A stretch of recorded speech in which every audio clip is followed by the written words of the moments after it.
Hey everybody, and welcome back to another video by Scully. So in today's video, I wanted to take a moment to talk about isolation and solitude. Kind of more specifically isolation. Isolation is something that I think a lot of people kind of do at some points in their life, whether they realize it or not.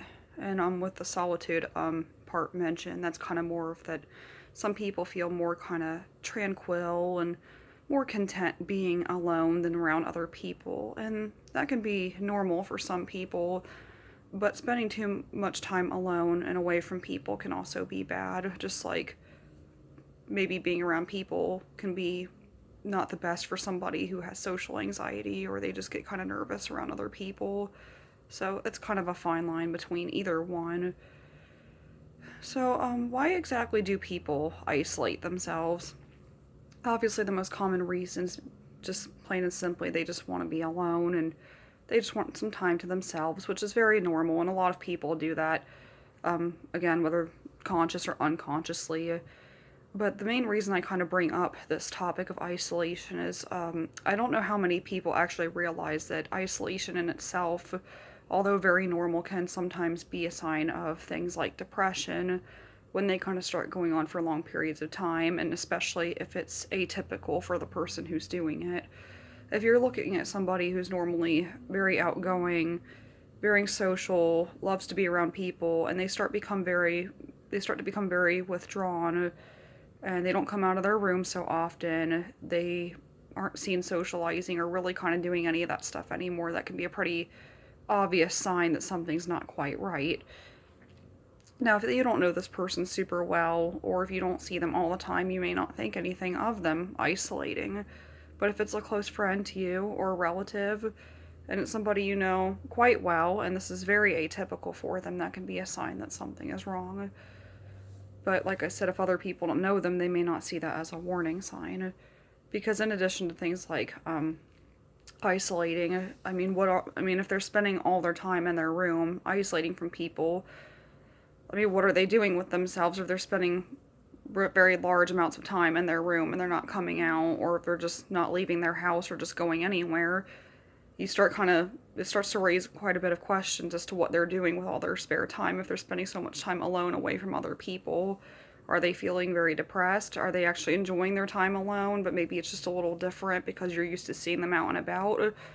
Or are they really actually trying to avoid something? Like, are they actually spending so much time at home or in their room or just somewhere where, yeah, they're away from other people, they might feel better in that regards, but are they trying to avoid something by staying so secluded and away from people, or do they just simply want time to themselves? So once you kind of start asking more of those questions, you can kind of see, like, okay, it goes from, okay, Susie wants to spend some time alone. Okay, now Susie's spending all of her time alone. We never see her. She never calls. She never texts. She never wants to hang out with us. We invite her and she never wants to come along. And even if you do see Susie at work, she is just very, she just is very self-content. She's not talking to anybody. She's just kind of in her own little corner, keeping to herself, and that's that. And again, maybe not everybody has exactly noticed that, but you know her very well, and you know that that's not normal for her. So that can be a very big precursor as to things that could follow. The other question is if they are spending a lot of time alone, and if they're not coming out of their room or their house or wherever they're spending a lot of their time, are they spending a lot of time sleeping? Because spending a lot of time sleeping can be a sign of depression also, if they just really can't get themselves out of bed, or if they simply are tired all the time. Because sometimes people do get fatigued from certain things like illness, stress, anxiety can cause a lot of fatigue and really make you feel tired, like you need to get sleep. But spending all your time doing that long term, that's not quite normal. And if it is something like fatigue, obviously you're going to want to follow up with your doctor or somebody who can kind of get that checked out for you and see if there's any other kind of physical elements going with that, like if you have any vitamin deficiencies or any other kind of health conditions that could be going on with that. But if there's not really a whole lot else going on medically with that person, they're spending a lot of time sleeping, then, like, again, are they really tired all the time, which is not good to be tired all the time. But again, that also goes back to avoidance as well.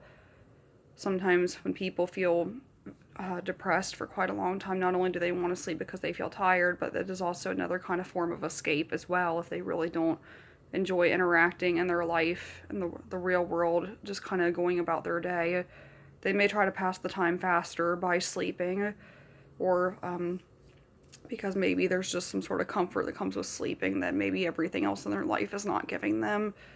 That, again, it might seem kind of comfortable at first. It might seem like a better alternative at first, but that's a sign of an issue also, or at least it can be for some people. So it's kind of funny how, we started out with just simply isolating, but then there's kind of other variables that go with isolating that people don't always think about, like how you're spending your free time, how you're sleeping, and anything that kind of goes with that.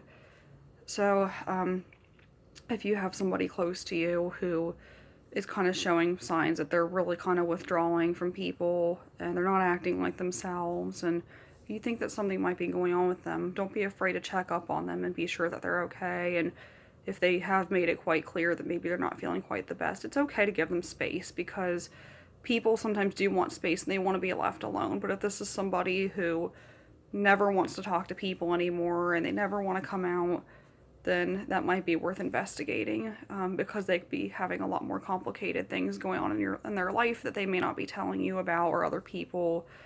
And sometimes they just think if they ignore certain problems, they may go away or they may get better, and maybe they really won't, depending on the severity, or if it's something they're maybe even working on. And maybe, people can be in denial that they have problems too. They could just simply say, oh, I just like to spend time alone, or I just like to keep to myself. And some people do. But if you're really kind of like, hey, Susie, you're spending all your time alone, and, just like 3 months ago, you were the opposite, that's pretty atypical. More than likely, somebody's not going to just wake up one day and their whole, who they are as a person isn't just going to change overnight one day. If they have certain things going on like that, that can be an indicator of something much more going on that might be worth looking into if it's something that's been going on for a long time and doesn't seem to be getting any better.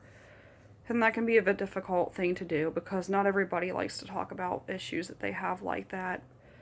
But there's definitely a big difference between kind of a loner type person who always likes to spend their time alone and they're very introverted and they just don't really like to socialize, but they're still pretty content doing what they do, versus the people who are the opposite, who are suddenly becoming that more, the term is actually asocial. Society gets it wrong, calls it antisocial, but antisocial is a personality related disorder. Asocial, A is without, anti is against. So this asocial behavior, if it's not typical of this person, can sometimes be a sign that something else is going on, that's much more complicated than what they're letting on. So don't be afraid to check up on your friends, and, or if you're the one that's suffering, to let people know that you're not really feeling the best, because life is wonderful, but it's very difficult to go through life alone. Nobody's meant to go through life alone, and it's okay to let people know when you're struggling and to ask for help, even if it can be difficult, because sometimes there are issues in life that need more help than what we're able to give to the situation.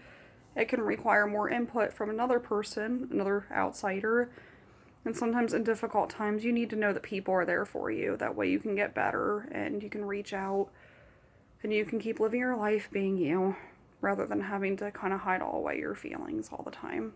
But until next time, have a great day, guys.